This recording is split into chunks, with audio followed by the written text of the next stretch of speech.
Guys, welcome to another Pillow Poker Coaching live stream.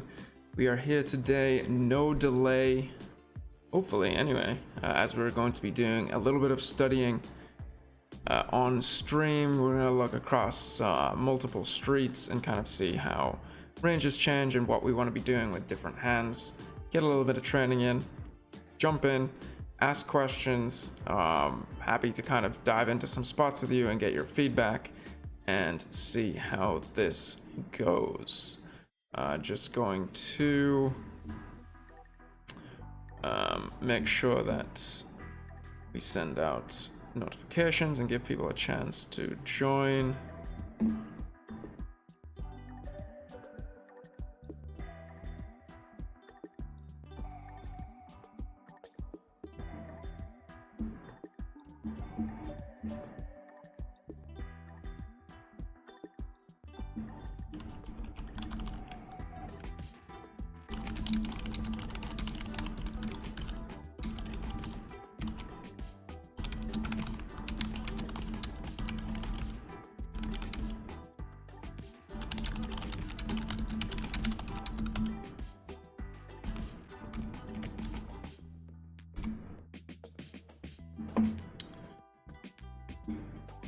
Okay.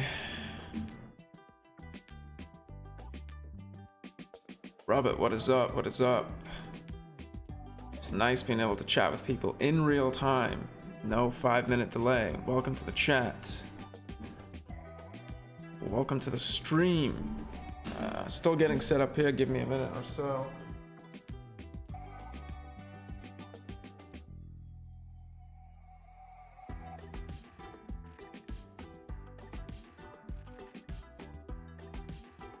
Anders in the chat. Welcome, sir.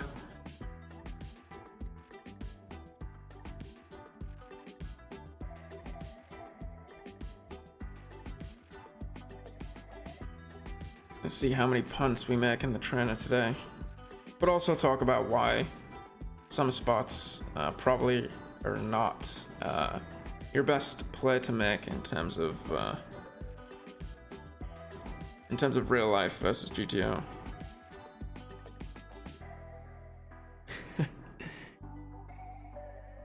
Calamity, what is up? I will show the puppy. He is sleeping right now in his bed next to me, so we'll wait till he wakes up. I can't be just pulling him from his sleep to shove him on stream, but okay. What is my key game? Russian Cash 50? No, I definitely don't play Russian Cash for profit. And I keep saying I'm gonna put this video out, and it shouldn't take me long to do. I just haven't done it yet. Definitely wouldn't play Russian Cash if I was doing that for a living. I actually play usually 5-10 games, heads up, some 6 max, short-handed, depends what's going. Been kind of limited action available the last couple of weeks. Oh yeah, I just read your message now. Sorry, I'm doing like 5 things. I thought you were asking me if I play Russian Cash 50. I was like, no. All right, so disregard my answer. You guys just have fun in the chat while I'm setting this up. I'm actually gonna try and stream this to Twitch as well, but that seems pretty ambitious. Seems pretty ambitious.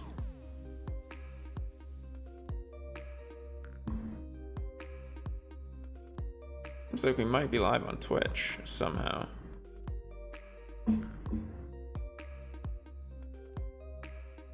Oh, apparently we are live on Twitch.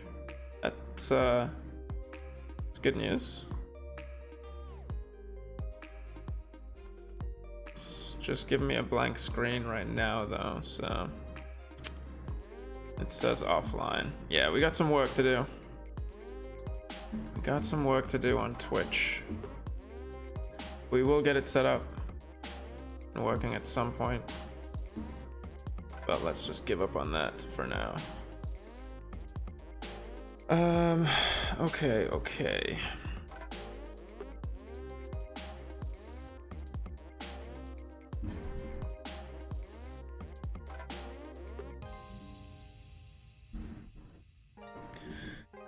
All right, so I mean, and also guys, in the Discord or whatever, like, feel free to shoot suggestions for some of these kind of study streams. I'm probably gonna, not really going to pre-flop stuff that much, just because I think that you guys can do a good job of that on yourself.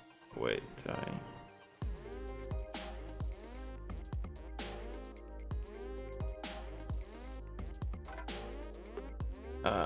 okay, so yeah, I think we can we'll probably get going.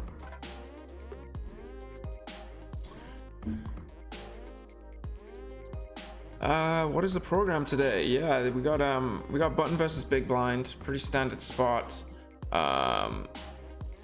And we're gonna look at across multiple streets. I think flop is pretty easy. Pre-flop, very easy to study.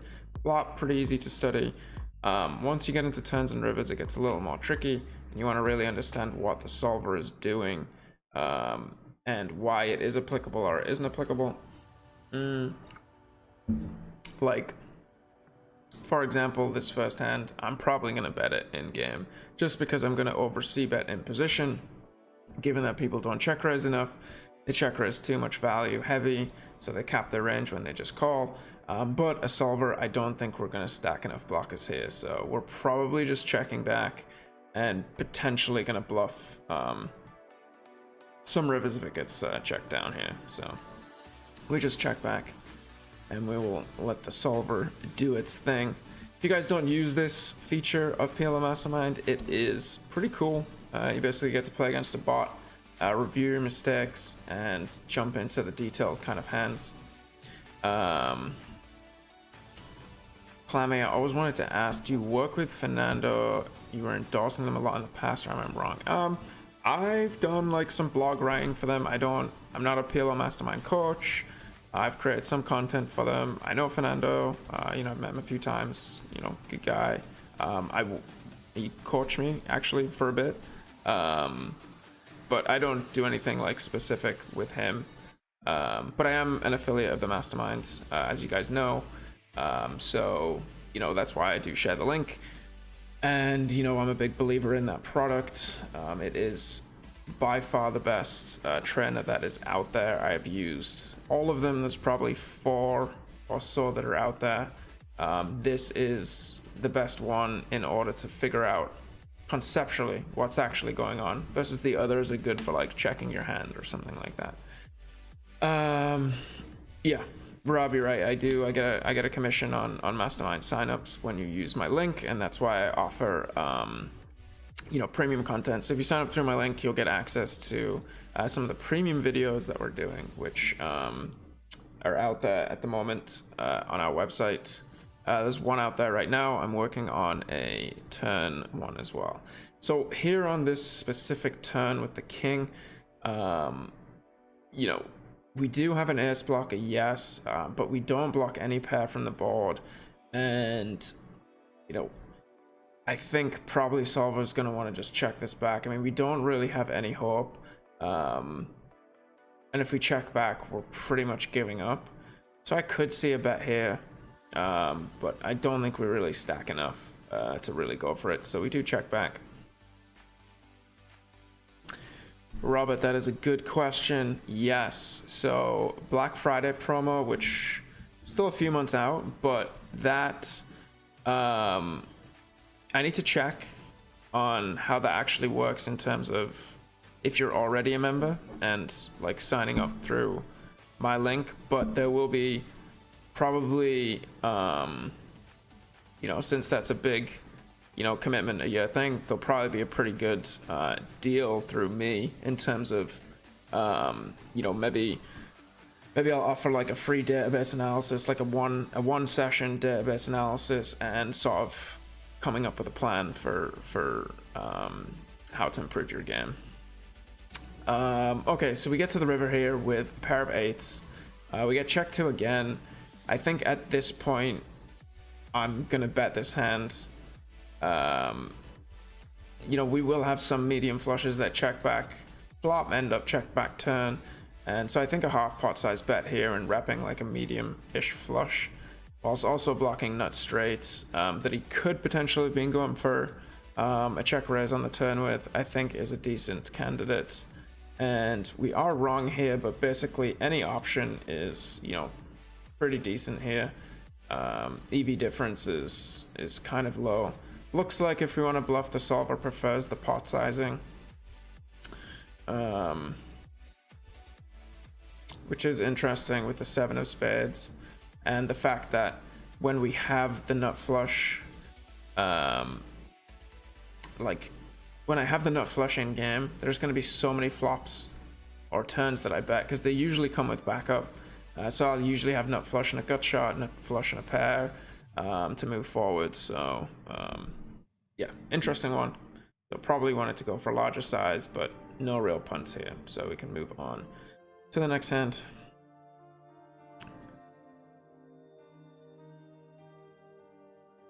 Yeah, I mean, I'll still give you my own biased opinion. I mean, I used run it once supplementary, so I had both of them for a while, especially when I was focusing a lot more on heads up. They have a lot more of heads up sims run it once, and so in terms of checking stuff, it was actually better than the mastermind, just in terms of the volume that they had.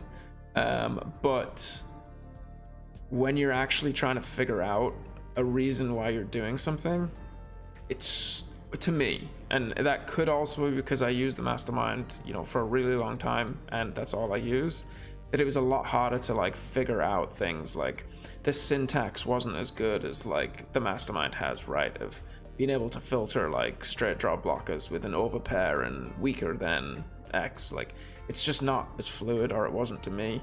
I don't think that it's bad. There's pros if you're strictly playing heads up. Run it once might be something that you would look at because they just have a ton more value. Okay, so we get queens in position.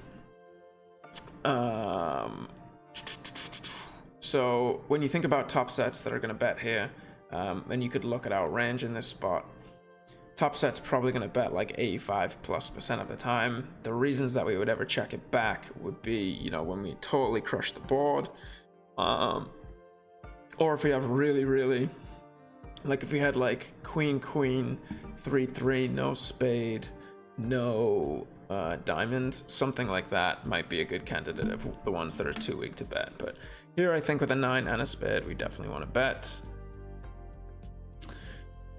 So we do bet.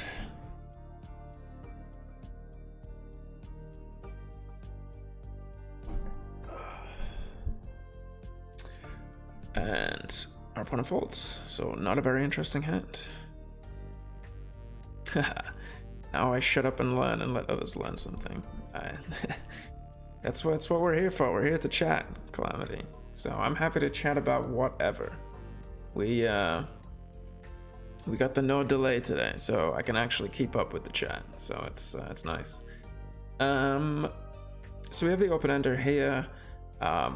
I think probably too much equity to want to bet fold this hand with a backdoor flush draw, and obviously we can't bet call. If we have a hand like King 10 with a spade and backdoor diamonds, that's obviously a lot stronger. Here, I think we just want to check back, and so we do check back, and we do turn a set. Blocking straight and flush draws. Given that we have kind of a middle set, I would think this is probably a good one to check back. We also block some of the lower straights. He's probably not going to fold a nut straight to one bet. We get to be a bit more liberal when we have like queen here.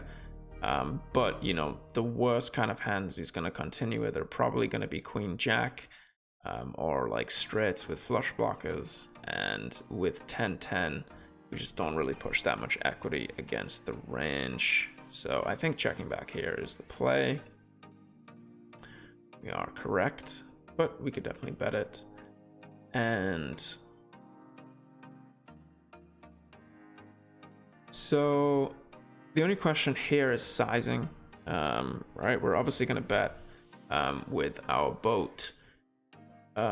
When we check back the flop, we basically don't have any queen jack, or not much queen jack. A ton's taken out of our range. So most of our hands here are gonna be like queen 10 is probably like our best hand. So we could definitely have some queen 10. And we would, yeah, I don't know that we want to use a pot sizing here. I think half pot is what I would kind of tend towards, given that we kind of checked back flop. And yeah, we do want to use that half pot sizing.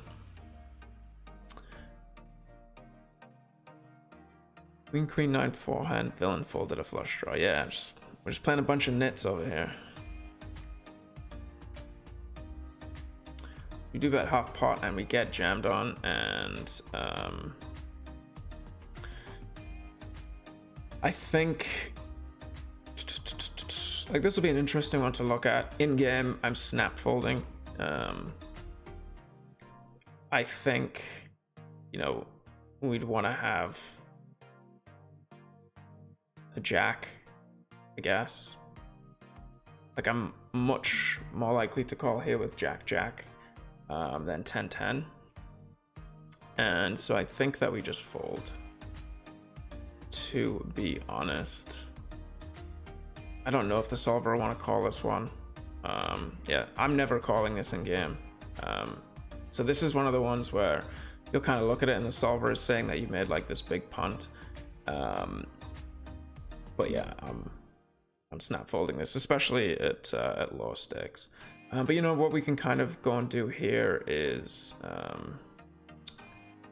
where is it? We can go to the river. We can go to full range. And we can pop out into the spot that we got ourselves into. And when we're facing a check raise on the river, you know, so you're folding like 60-ish% of the time. And, you know, like if we have less than a full house, you can look at the types of hands that we're going to call. And you can see here, solver is going to call some nut flush draws without a pair blocker, which I wouldn't recommend in game. I would think that, you know, when we have a jack, that jumps our call frequency up to a significant amount, which makes sense trying to block queen jack, so jack or 10. Yeah, similar-ish. So if we have, you know, any hand no queen, and we have our hand 10-10, 10-10's calling 100% of the time. Again, wouldn't recommend that in game. So it's not even, you're not gonna be able to see because it is a full range call, but we can look at a hand like jack, and the EV here is like 8, the best. And like, yeah, you can see that jack is just such a better call at the top end, and in fact, we're jamming jack. I mean, like, solver wants to kind of turn some of this into a bluff some of the time, but you know, you can call these jack hands here, and you can see that the EV is pretty high. So yeah, my first disagreement with the solver on this one.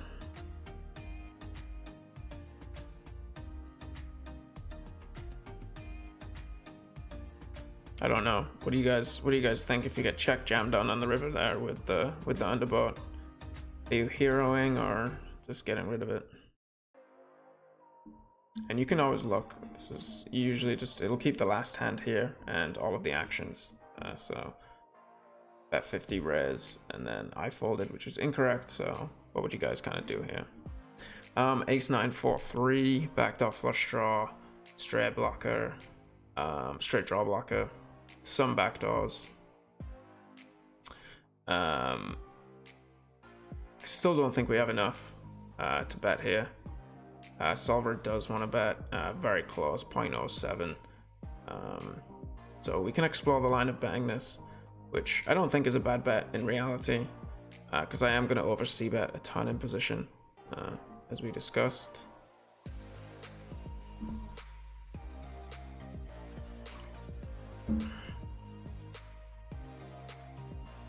I mean, yeah, big blind's pretty nitty over here. I'm probably going to call that in game. Ace King 5-4, nut spades and the gut shot and backdoor straight draw. There's going to be a lot of nut flushes that you don't want to bet, but usually when you have gut shot overs, you know, it's kind of going to be, you know, usually a range bet. And obviously calling check raises. And so the flush card, you know, it is usually always going to be a good card for us to barrel, as long as it's not the nut flush. Like if this had been the ace of spades, then we have to dial it back in terms of the bet frequency a little bit. But here I think we unblock all of the pairs. We don't have a 10, which is nice, so there are a couple of straight draws in there. Obviously we have the king, but a lot of people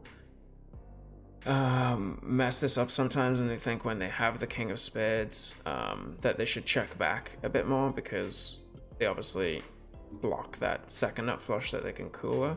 But one thing that you forget is that the king of spades is going to be one of the hands that used to bluff, so the ace and the king, like without the flush.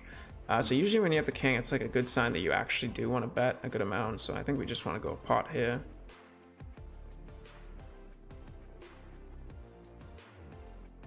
What is up, Justin? Welcome to the chat. Welcome to the stream. And he folds 3 pair here, which I guess makes sense with no spade.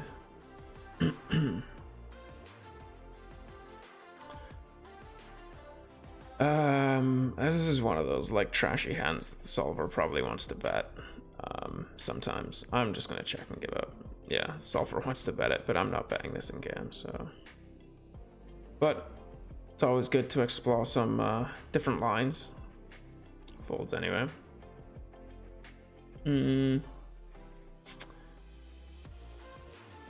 Having the backdoor diamond is somewhat useful to not get check raised off this. We obviously have a nut gut shot and not really blocking much. So I think I would check back here and look to barrel some turns when check 2.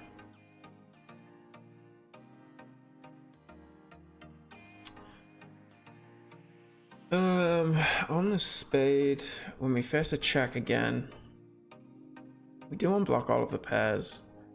We could bet for a small sizing here, but I think we would likely want to have a spade in our hand.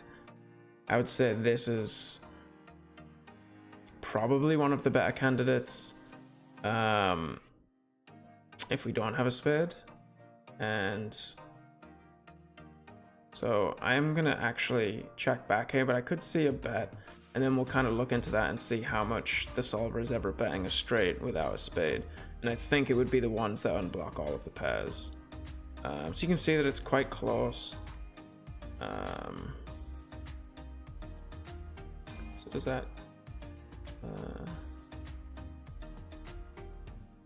I guess it doesn't do it until the hand is over. So now on this river...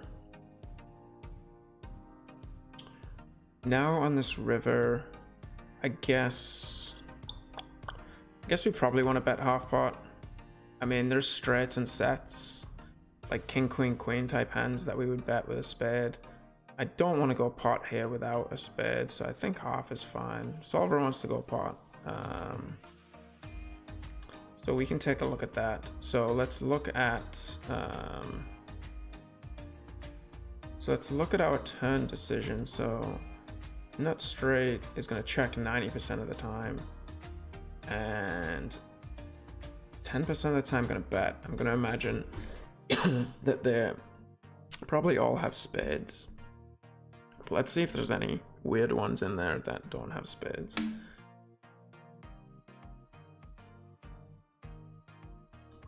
Oh, so I guess it is excluded because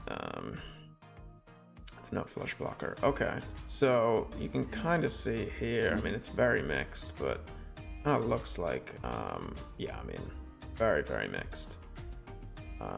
Ace king 3-3, ace king king, so denying other straights, unblocking, I guess, the lower straights, and having kind of these like low wheel cards, I guess, unblock small hands like king jack, king 10, queen queen, jack jack, 10-10 type hands, which we can get value from and need some protection against.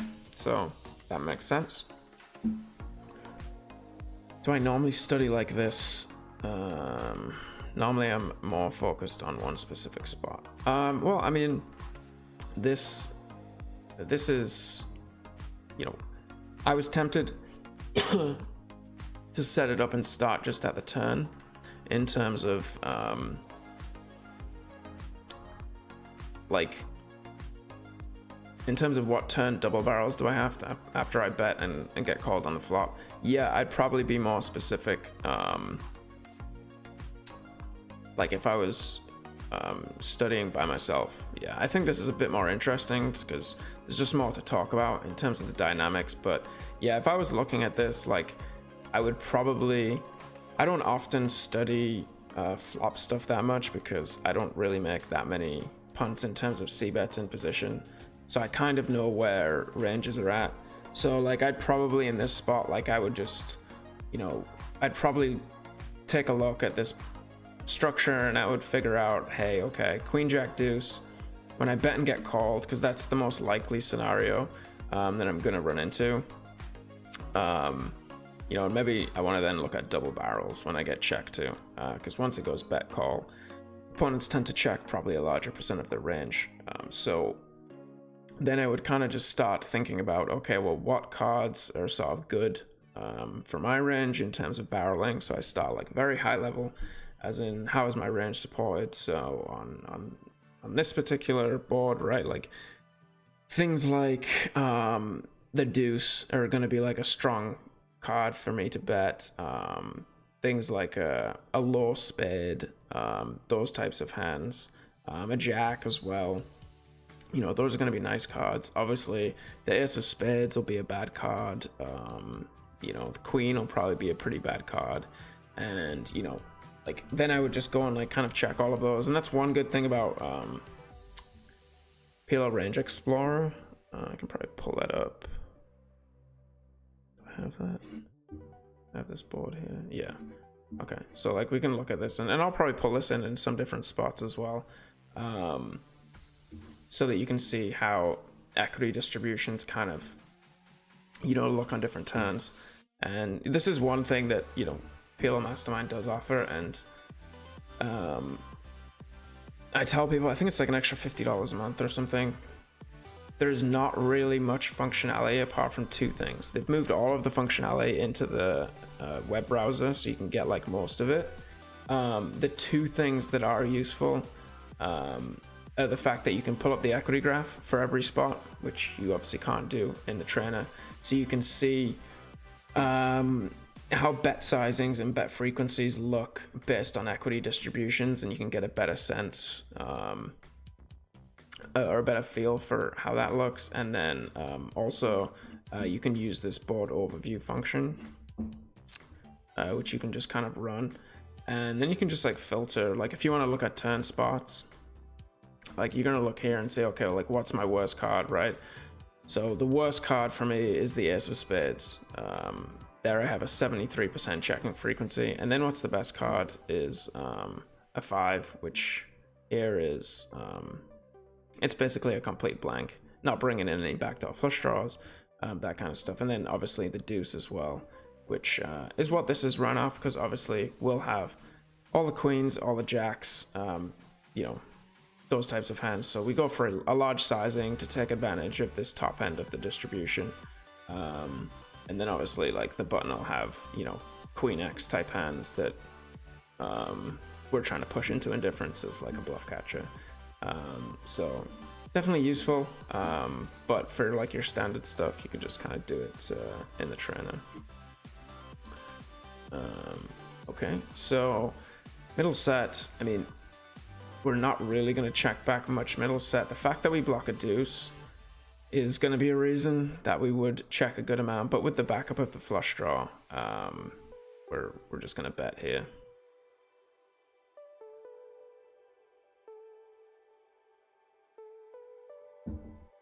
We get called, and having Jack and a deuce, it's probably going to be a set that we want to check back. Is it? I mean, we get check raised by queen basically all the time in the population. So like I'm never valuing queen. Queen 9 isn't even going to call that much. Obviously heavily block queen jack and queen deuce. So I think that we just run into too many flushes. We do unblock straights, but I think that we probably play better checking back and then value betting river, potentially small, and getting a call from a straight and a spade blocker would be kind of my thinking in this situation.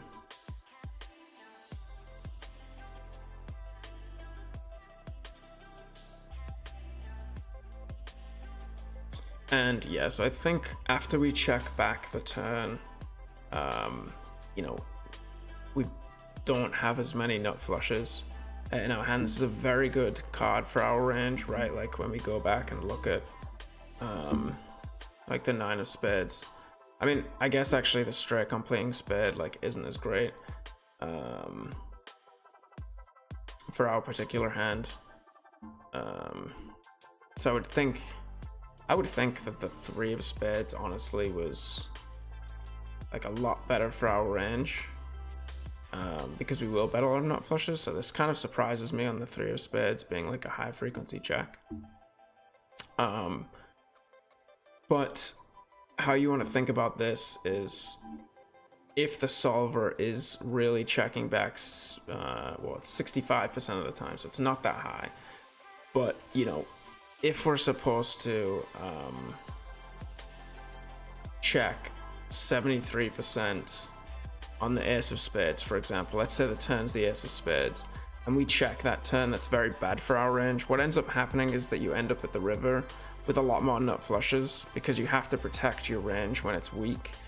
And so you need to check back more nut flushes on the ace of spades than you do on, say, like the 9 of spades or something like that, which would then mean you get to the river with a lot more stronger hands, and so then you can use a pot sizing more often.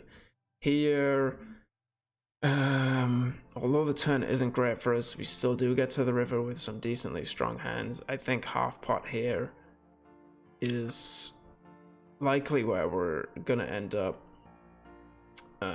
especially given that we block. I mean, we're really trying to get called by straights at this point. That's really the only hand worse that's going to call us. So in game, I'm using half pot, and that's what the solver wants to go with.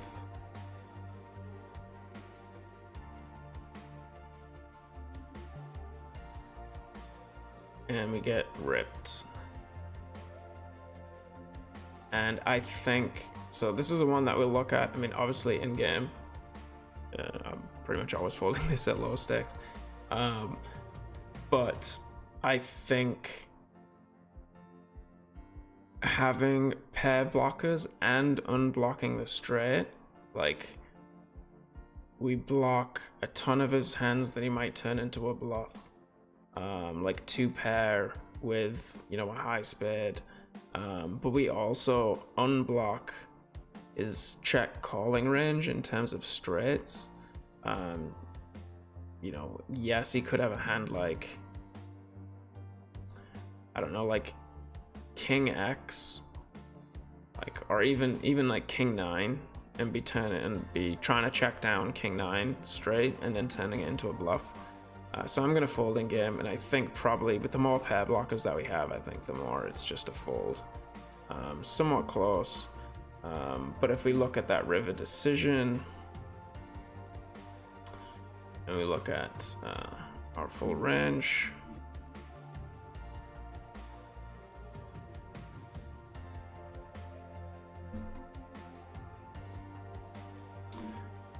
we'll kind of see that if we have a flush, oops. No, ace of spades, no, king of spades. We get res, we're gonna call 50% of the time.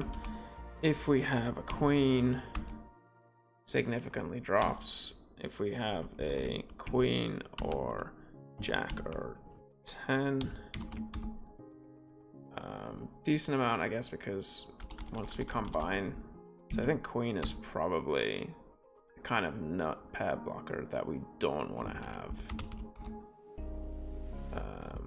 And then I guess at what point does like not having a pair at all, it's like less relevant, but yeah, having the queen is obviously pretty bad, and then having a set is probably terrible. Queen queen, never calling. Jack jack, calling a decent amount actually, but mostly with 3 spades.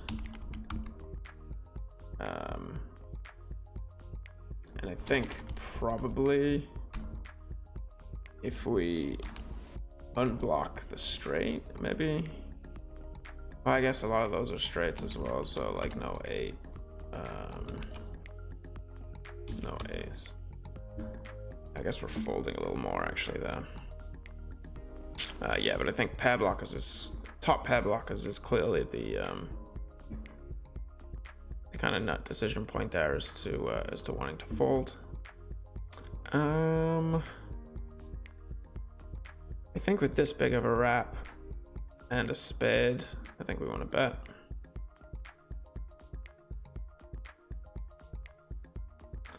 Get check rizzled. In position, you're not usually going to raise any hands unless you can like dominate equity. So if we have this hand with the nut flush draw, yeah, we're definitely just going to ship it because well, and especially against population as well, because they don't raise fold that often. So we're obviously ahead of sets, and there's a bunch of hands that we can dominate.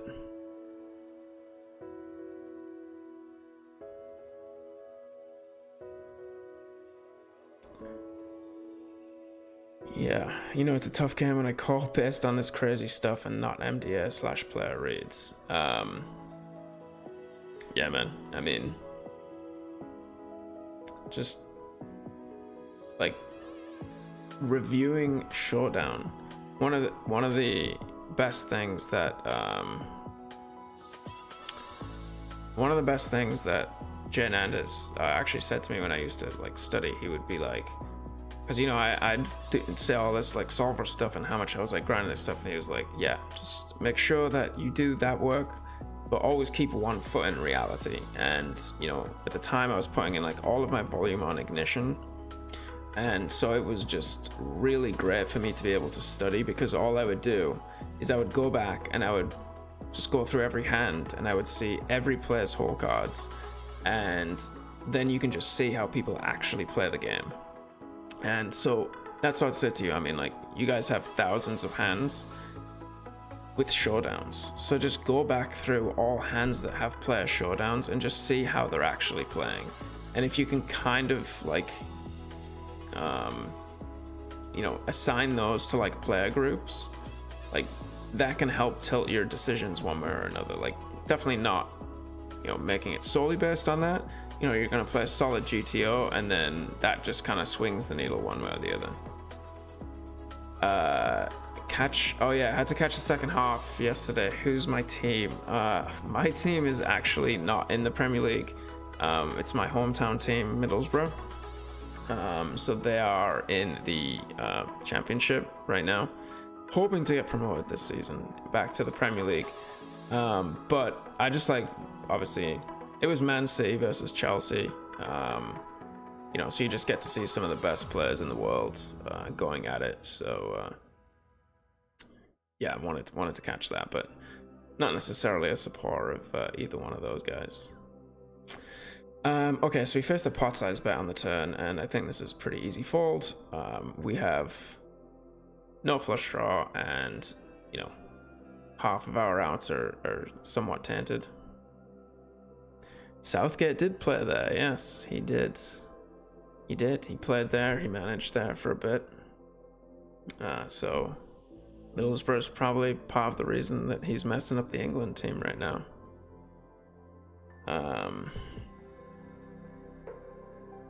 Okay, so pretty standard fold there. Similar hand here. The low end of the wrap. I think it's still fine to bet with the backdoor flush draw. We can use the king of spades, and like you often don't want to bet low end of the wraps because you're dominated a lot, but think of the ace king 10 combos that our opponent has that don't want to 3-bet against the button. They're somewhat limited, so I would go ahead and bet this one. And yeah, Solver wants to bet it too.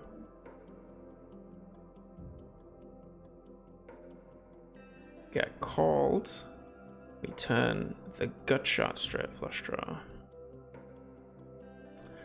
and lead for half pot, which not enough people are doing in the pool, but the queen of diamonds is a good card for our position.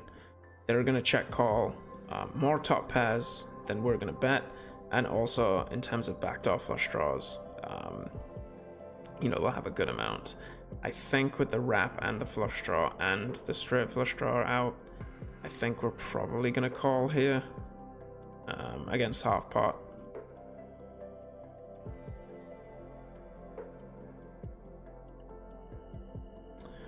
And then pretty beautiful river because he shouldn't bet too many flush draws on the turn. A lot more of those are going to be check calls. And it's a bit thin without a pair blocker. But obviously with the board pairing on the end, that's quite nice because we get rid of some of the boards he can have. But we don't block Queen Jack. And we block the front door spades. Man, this is pretty close. I think in game I would bet this because I'm not gonna get bluff raised by Jack X a lot of the time. So my opponent either folds or sometimes heroes with like a queen. Whereas here I would fear getting check raised by like potentially like a Queen X type hand or something like that. I think I'm just gonna check it back, and that's what the solver wants to do. I think with a pair blocker there, like if we have a jack, I think it's likely a bet. As I said, most of the hands that bet on the turn are like queen jack that are value, not too many like nut flush draws that bet the turn. So I'd be interested to see if that is the case. Like if we go into our full range on the river.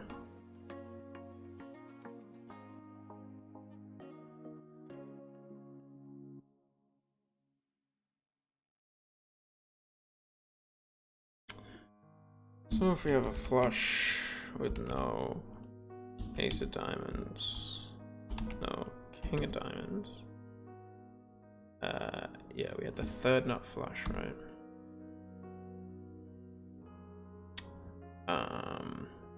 And so checking back 65% of the time, and we have a jack, still gonna check back a good amount of the time. Thought it would have jumped up, thought it would have moved the needle a bit more with the 10 high flush. Well, let's put the 10 of diamonds in there. It's our best push. If we have a jack, increases it a little bit. Oops.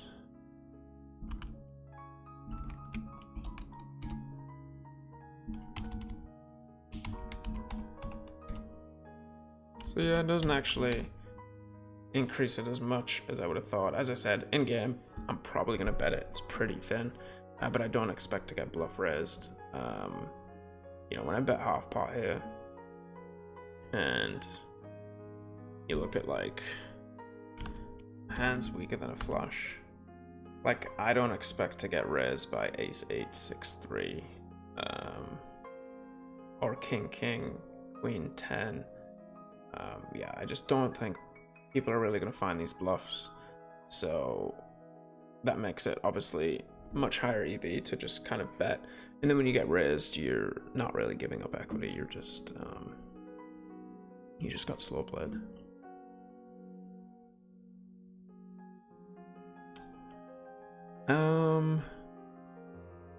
Hand's probably too good to bluff. If I had this hand with like just the ace of spades, I would definitely go ahead and bluff. I think this is pretty standard check back.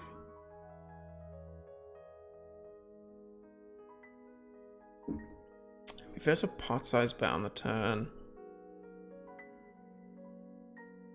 I think pretty standard just call here with potentially jack 2 pair, and some cards we can bluff.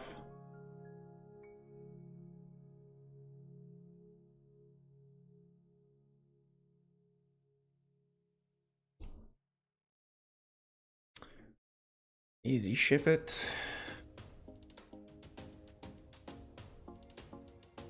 And he folded.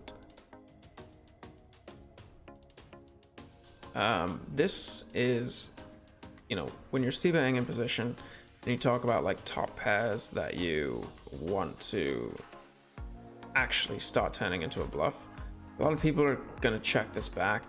I think this is probably a pretty good hand to bet. We have pretty poor playability. We have a spade blocker. We have a top pair blocker. If we check back, there's going to be kind of no turns that we're going to be able to call outside of like a queen, a 6, maybe an ace. An ace isn't even great. So I would go ahead and bet this one. And it's pretty close. Solver wants to check it back. I think if you go and look at the full range, like these are ones that like I wouldn't get caught up in and think, oh man, like I need to go and find what specific hands are actually betting here. I would kind of go into your range and you kind of look at like less than 2 pair with an ace, with ace queen. So you're looking at like top, and you have no flush draw, no straight draw, and 28% are going to bet. And you want to try and find some of the heuristics, you know, that are going to make you want to bet here. Backdoor flush draws, stacking a straight blocker, those are definitely going to be good. Like if we have a 10 here,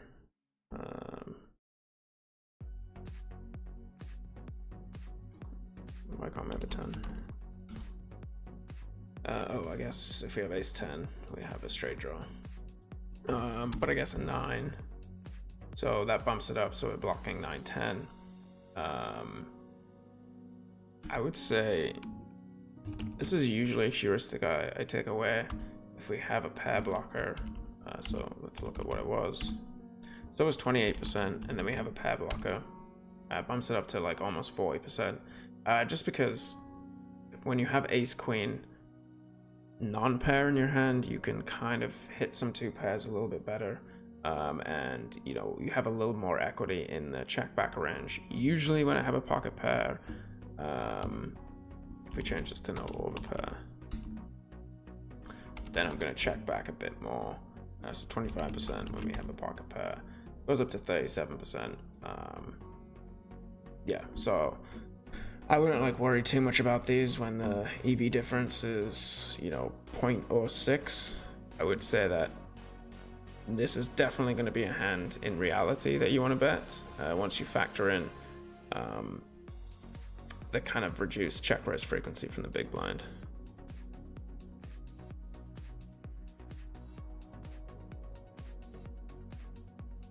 Figuring out the value range first and then looking at not bigger than 2 pairs. So nice. Yeah, I mean, that's kind of the way to do it. I think most people are just, and I haven't been doing that much, and maybe I should be in this. I don't really look at it because I often find that most people are pretty good at finding the value range.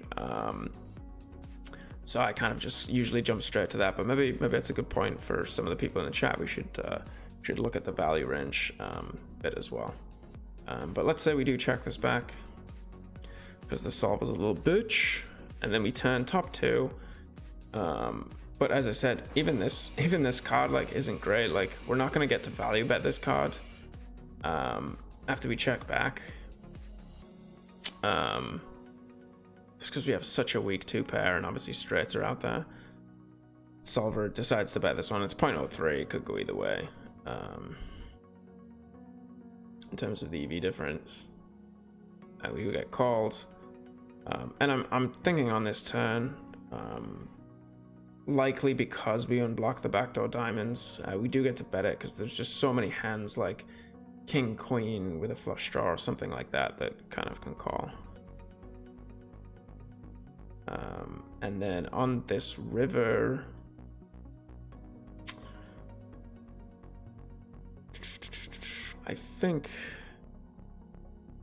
I think probably,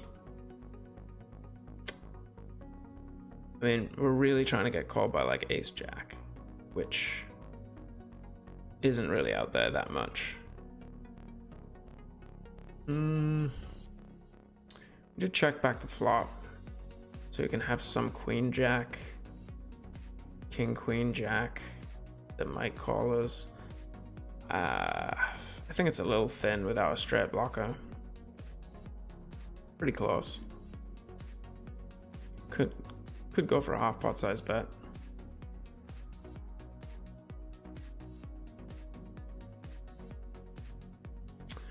And this is a pretty good candidate here. Backdoor straight draw. 10s could be pretty useful. I think stacking with the 2 10s and the 10 of spades. The 10 of spades being very key in terms of blocking the check raising range. Obviously you can have some queens and jacks since we don't have pair blockers, but the 10 of spades is nice. We do have some equity when called. So in game, I'm definitely betting this because I don't get bluffed off it as much. I get to realize my equity. Here, I could see the solver checking back just because these 10s will be useful on future streets to use, like when we have an offsuit 9 or something like that. But, you know, given that there's a flush draw on board, your 10-10 is worth less than on a rainbow board on future runouts because it's not always going to be the nut blocker. And then, you know, counteract that a little bit because you have the 10 of spades. So I could see either way. I'd probably bet, you know, somewhat close.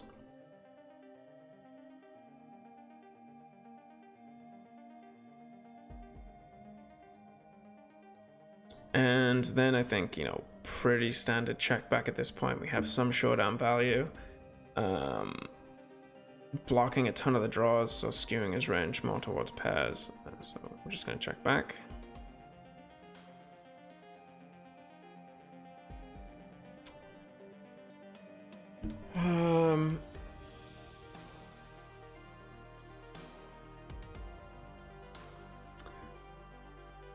Do we want to bluff this river? What do you guys think?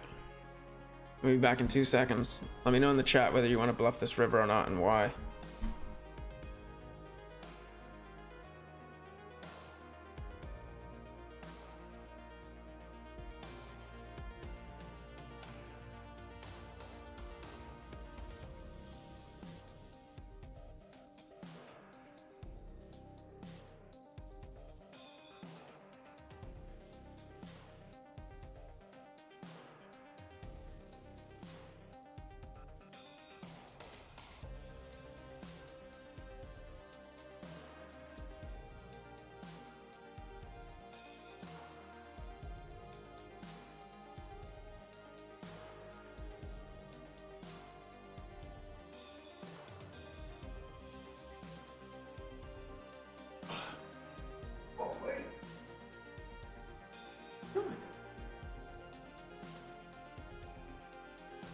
Nobody. Say hi.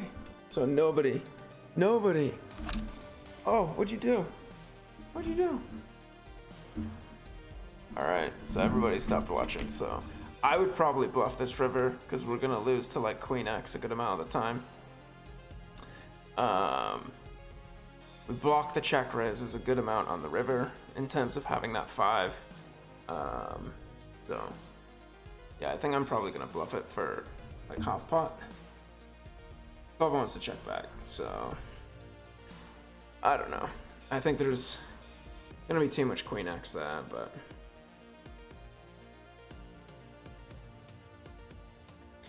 well, Jeffrey, you are a solver bot. Yeah, solver wants to check back. I think it's more so to do with the fact that we have too much showdown value. If we had a hand like Ace 10, 7-5 somehow, I would think that we would want to bluff that more. Okay, bud.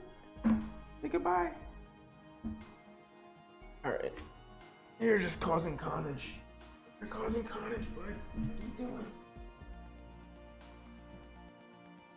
Don't think he enjoyed that. Okay, so if we look up this mistake here and see if our theory is kind of correct, that it was more of a showdown value than a blocker situation.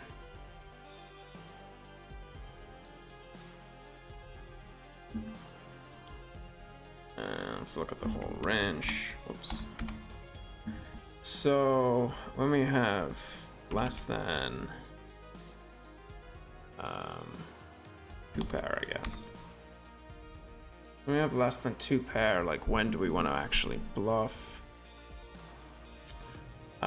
So when we have less than 2 pair and we have a 5, it's going to be a good reason to bluff, and we have a spade. It's going to be a good reason to bluff. Some of the highest EP ones, obviously with the ace of spades, but you'll see some A of spades down here as well. But when we have like 10-10, we're gonna check range, and then you'll see it like drop down probably as we have like 8-8, like 7-7. Yeah. And yeah, so if we have a hand like what did we have? Like ace 10, 5-7 somehow, I don't know.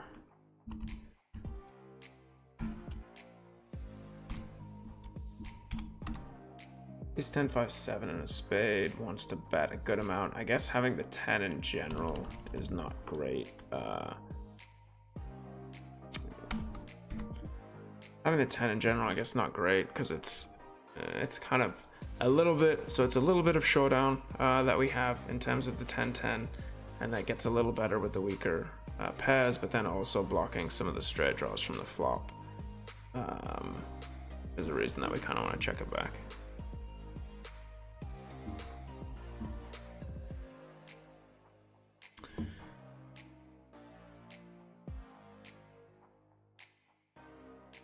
Uh, 9-7-6-6.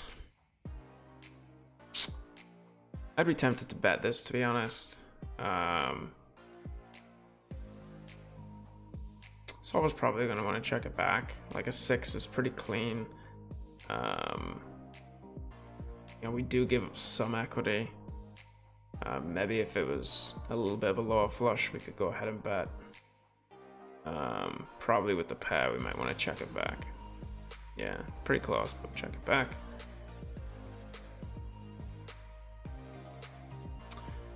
And then against the bet on the jack.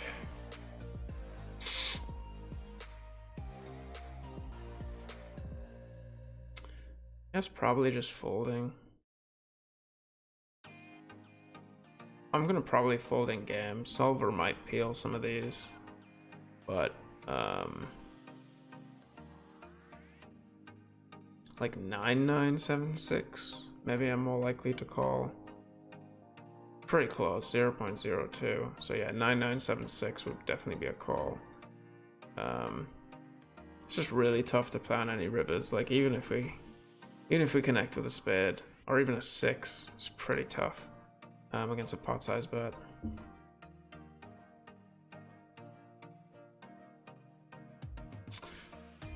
Gut shot, weak flush draw. We just kind of have. I guess we have the double gutter and the flush draw. It's just a bit too marginal both ways and no pair. I would probably check this one back.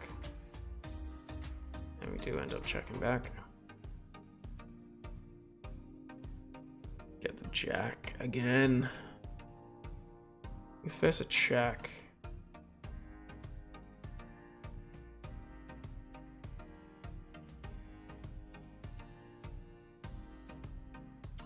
I think this is probably a hand that I might want to check back just because I don't really have like great polar blockers. It gets a bit mergy when I bet this, because if I get raised by a jack, which is very viable, I have pretty good equity against a jack, which I don't really want to give up. And 0.02 difference here, so kind of close either way, but let's play it as if we bet.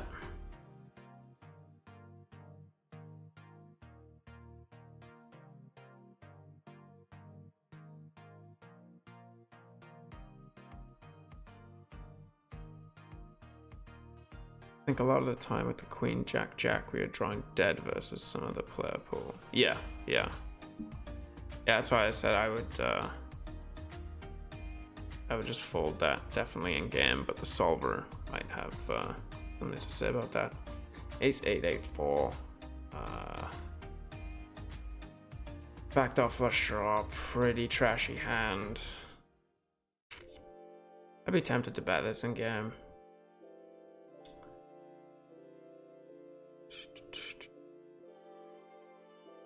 We can fold out plenty of better hands, but without a spade, yeah, I think we're just checking back. I think it's a little ambitious, even with an increased soft c-bet frequency.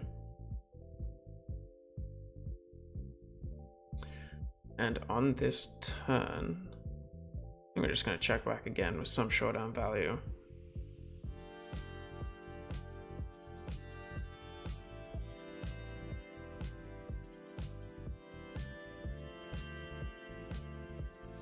And no real reason to bluff the river. Obviously 4's nice, but I'm just gonna check down and take some showdown value.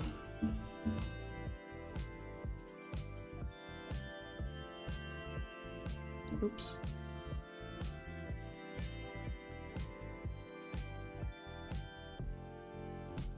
Oh yeah, I was messing around playing some Russian cash earlier. That's what this was from. I was gonna like share it like on the Discord, but I chat about it here.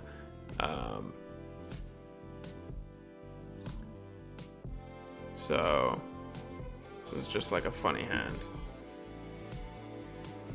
So we raise, get called, I guess. Oh yeah, on the button, get called out of the small blind. Check, we bet flop with pair blocker, backdoor diamonds, pretty disconnected board, get called. Turn is check check, and then check, and I pot the river, and I got called by 649. I don't even know what. I was so confused by this in general as to how I got called on the flop, and then how I got called on the river. Like, I can pot so many hands, and he has blockers to none of them. I don't know. I just thought it was funny as I was kind of like going through Russian cash, and I sort of tell everyone to be more aggressive. But when you see players like this, you definitely want to note that they're playing so far away from what the kind of general pool is playing, that you want to have those people tagged, because it'll make a huge difference to your win rate. Okay, that was that. All right. Let's, yeah, that was definitely pretty wild. So the bear over pair, no backup.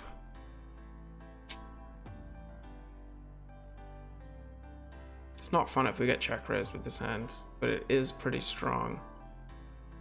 I think probably gonna check it back. Obviously, we'd have to call a check raise, but we could be in a lot of trouble. Yeah, so I'm just going to check it back. And on this turn, I think probably going to fire.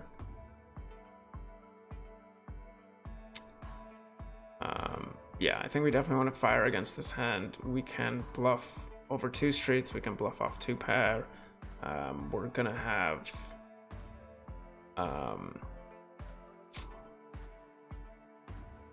you know, obviously outs against better hands than ours right now, and once we get raised, I think it's a pretty easy fold, given that, you know, there'll be a lot of like, there'll still be some straights, but there'll also be like 2 pairs with spades that we're obviously just drawing dead against.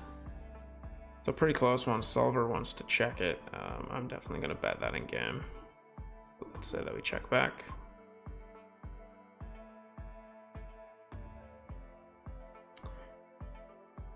What is up, Swift Poker? I did not do the Upswing Advanced PLO Mastery course. Is it any good? I'm always looking for like good material in general, and half pot here, because I think, again, most of our nut flush draws on the flop, you know, are going to be likely going to be bang on the turn, because we just have like 2 pairs and flush draws with straight blockers, etc. So when we check back twice, just going to go for the half pot. No, I haven't. So any info you have on that, I don't know if you thought it was good or what, let me know. You know, I'm sure there's like some... Oh, you haven't seen it either. Yeah, I mean, I'm kind of like skeptical of, not skeptical, but like, those are like pretty expensive courses that they have. And I don't love like paying that much money like out of pocket. I don't know how much that one is, but I see some of the courses on Run It Once where they're like $3,000 or something, and I'm like, I don't know. Like, I'm not too impressed by a lot of the video content that's done by some of the pros. Obviously, Galfond himself, and I think those are the ones that are expensive that he does there. I'm sure those are really good. So he can really kind of talk through and explain poker from a strategic standpoint, obviously, because he's played for so long and coached for so long in like pre-solver world as well, that he can conceptualize stuff really well. So I love watching his soft content, and you know, I would probably pay for some of his PLO content. It just depends what you're trying to do, because obviously he's mostly a heads up player.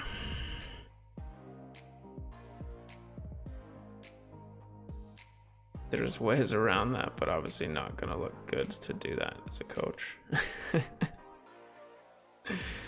Not sure exactly what you're talking about there, Anders, but feel free to shoot me a message on Discord. No, I don't really plan on getting around that stuff, because obviously I put my own content out as well, and starting to put out some videos and things like that, so I don't want to be doing that to other people, as I would not want that done to myself, obviously. 10-8 here with backdoor flush draw, got shot 8 spade blocker. I think this is a good candidate to bet. With some equity when we get called, easy folds when we get raised, and quite a few turns that we can barrel. In terms of straightening turns, blanks where diamonds come in, not the best. And we got led into for a third, and I think we just fold.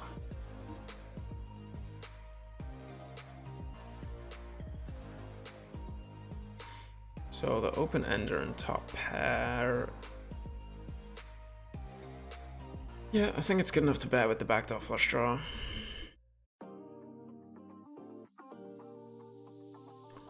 And obviously bet calling. Like, this is a good way to look at, like, when you're talking about sort of like value hands, of determining what like pair and open enders you're gonna go with. I'll show you what I mean at the end of this hand. So we turn the nizzles.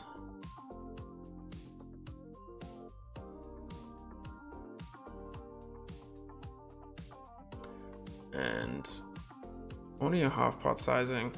I'm probably gonna bet slightly larger in reality when the board is this connected. Especially if I unblock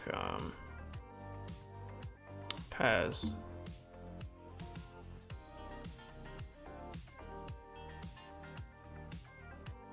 I get check ripped, so like probably getting free rolled. Doesn't show us the river. Sick. Yeah, Jeffrey, did you do the upswing advanced PLO mastery course? I mean, they have like,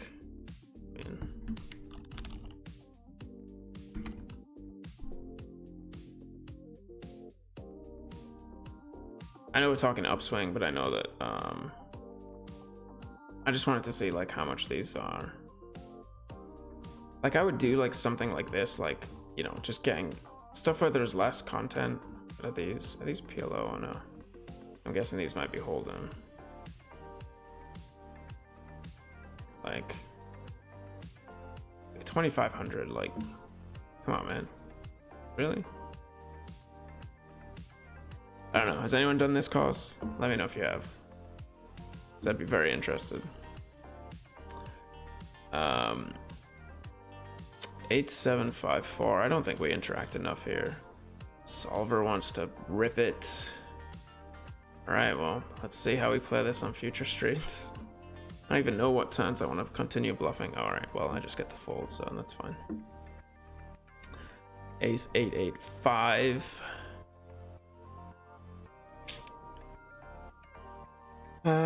Again, I would maybe like bet like 995 here with the spades.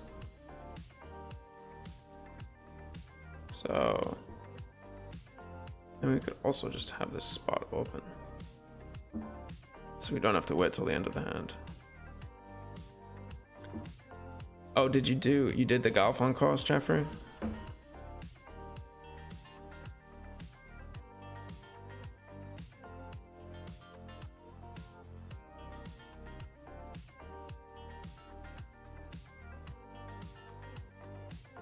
So let's take a look and see here if we had Ace 885, which is never really gonna bet. But if we have 995, creeps up a little bit. Not much, to be honest. And then 10-10-5 because we have the gut shot as well. But I mean, even if we had like a 10-10-8 hand, I would think that we're gonna bet a good amount.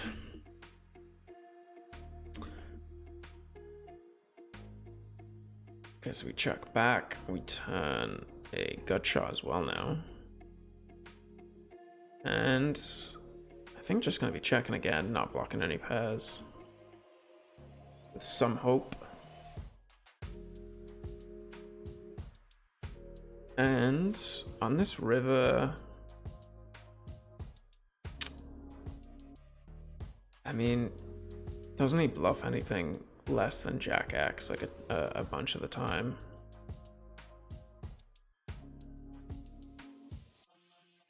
I think given that the run out was 3-7, I think we can probably check back.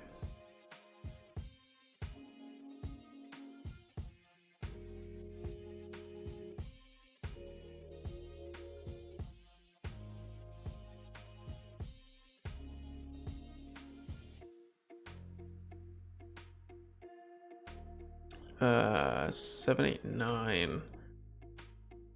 Low gut shots, weak flush draw again. I think too much value in checking back. Turn the pair. Honestly, I quite like raising this hand. The 8's not the best blocker. Like, maybe a jack would be better here or something to go for this play, but I mean, we have some equity against straights, but we block them. Sand plays pretty terrible against check call. We got a bluff in some spots. Don't know what to do on a spade or a 10. I actually quite like raising. Solver doesn't want it. Doesn't want it. So what bluff raises do we have in this spot? Oh, and I just closed the window. That was dumb.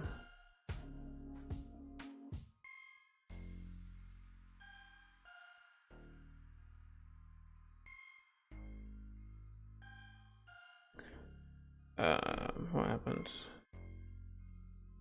Check, check, check, flop. Oh shit.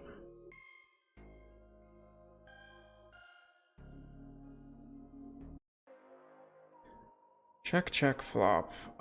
What was it? The 8 of diamonds, right? So, did he lead?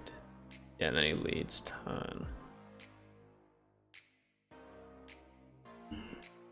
So, let's say weaker than 2 pair.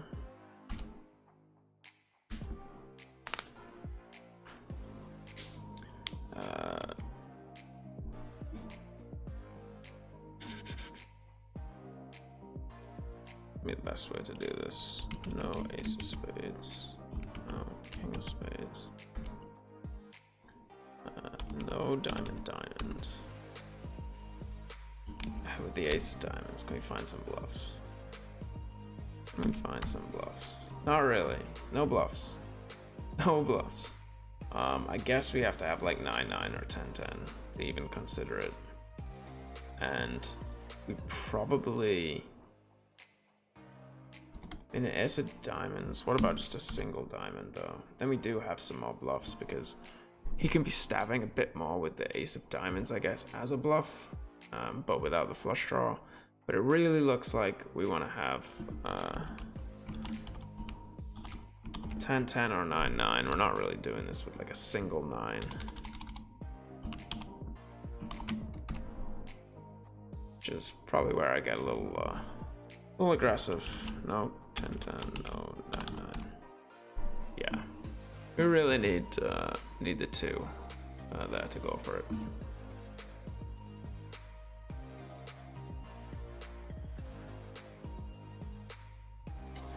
We do just call, which I don't love.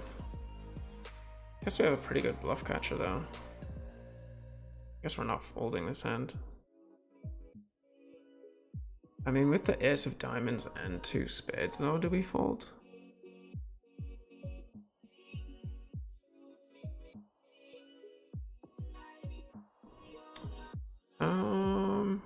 I mean, obviously having the 9 and the river 2 pair, don't block even the highest straight draw though. I think we probably just want to fold. It's pretty close. Solver does want to call. I think I'd rather have a 10.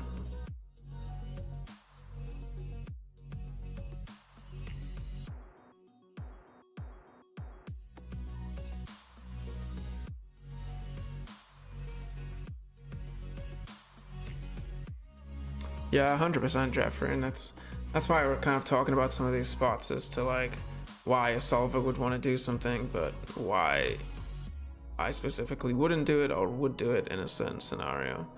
But yeah. Interesting on the upswing one. I think I talked to someone that had used it and said it was pretty good. But I don't know if it's gonna be as useful for me.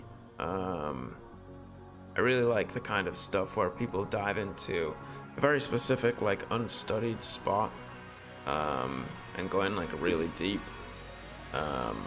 Like some of the MTT stuff, some of the heads up stuff, but there's less content out there. Like, I'm more willing to pay for some money there.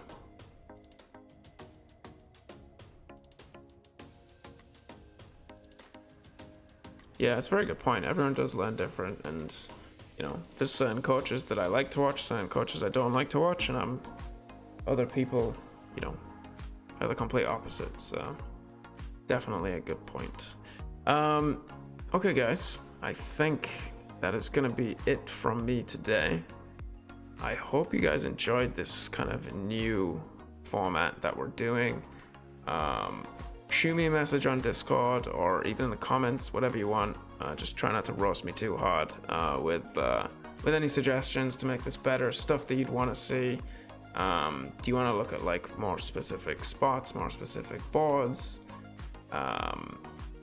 Any of that kind of stuff, let me know. So yeah. And before we close out, just gotta let Swift Poker know that you should definitely be studying towards PLO. It's way more fun. Join the dark side, my friend. Join the dark side. Alright, as I said, make sure you guys check out PLOpokercoaching.com. You can grab a free session where we'll evaluate your game. And also check out our Discord channel. The link is in the chat and in the video stream. And yeah, that's pretty much gonna be it from me. All this solver stuff scares the hell out of me for the future. Yeah, I mean, you're always gonna run into that. It's the same stuff. There's no difference. Eventually, right? Like you have people that use this solver. I mean, effectively the same thing for like trading stocks, right? Like you have algo traders, can algo traders outbeat the top kind of strategic investors?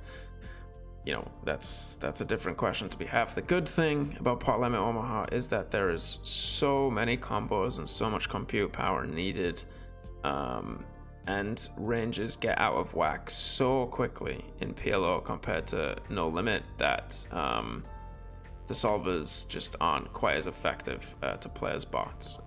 You could take a solver and you could definitely make money, but at the end of the day, if that's another reg at your table and like one's a bot and one's a normal reg, like I don't think it's gonna like crush your, like destroy your entire win rate. Obviously if you're sat at a table with all bots, that's not going to be good for you. But if you were sat at a table with all regs, that's also not going to be good for you. So we need those recreationals in the mix. But yeah, okay, that is it, guys. Thanks for tuning in as always, and good luck at the tables out there.